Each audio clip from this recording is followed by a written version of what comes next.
네, 이전 강의에서는 CPU 캐시의 기본 개념에 대해서 설명드렸습니다. 이어서 멀티레벨 캐시의 구조에 대해서 여러분께 소개해 드리도록 하겠습니다. 대부분 코어텍스 프로세서는요, 멀티레벨로 캐시가 구성이 되어 있습니다. 이 구조도는 이와 같은데요. 어떤 방식으로 멀티레벨 캐시가 구성이 되어 있고, 그리고 관련 캐시가 사용이 되는지에 대해서 설명드리겠습니다. 자, 여기 보이는 코어는 CPU 코어를 뜻하고요. 코어의 개수는 최근에 4개, 4개에서 8개로 많이 스마트폰 같은 경우는 많이 사용이 되고 있죠. 서버 같은 경우는 이제 코어의 개수가 100개 이상으로 사용이 됩니다. 근데 요 아래에 있는 요 달러로 표시된 이 부분 접미사로 되어 있죠. 캐시를 뜻해요.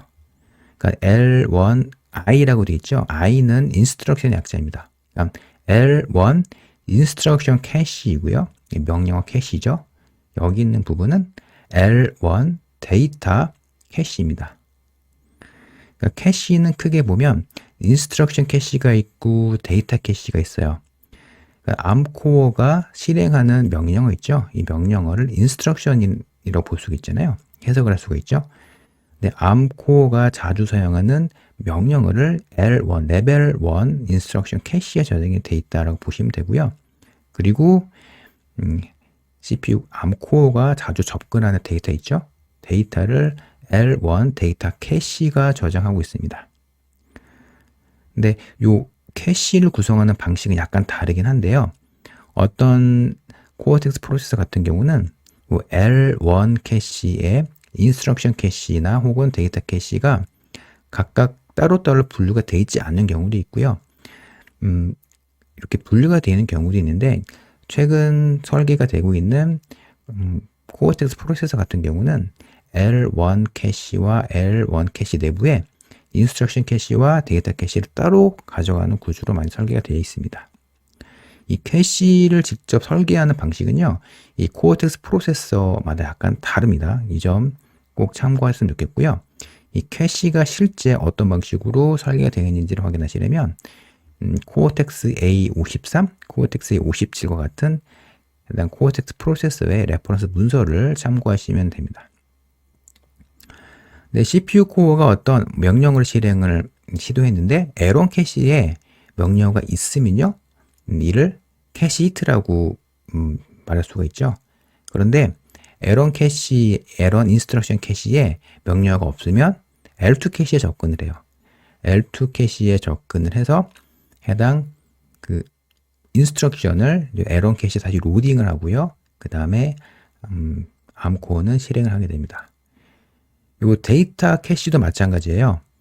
어떤 암코어가 어떤 데이터를 액세스할 때 L1 데이터 캐시에 먼저 접근을 하는데 만약 캐시 미스가 났어요. L1 데이터 캐시에 찾으려는 데이터가 없는 경우에는 L2 캐시에 접근해서 L2 캐시의 데이터를 L1 캐시에 로딩을 하게 되고요. 그 다음에 이후에 암코어는 이 데이터에 접근을 해서 처리를 하게 됩니다.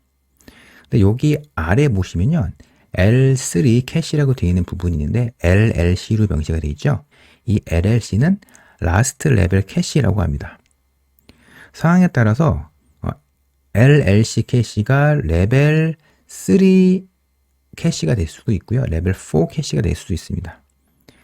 많은 코어텍스 프로세서에는 L3 캐시까지 캐시를 구성하고 있죠.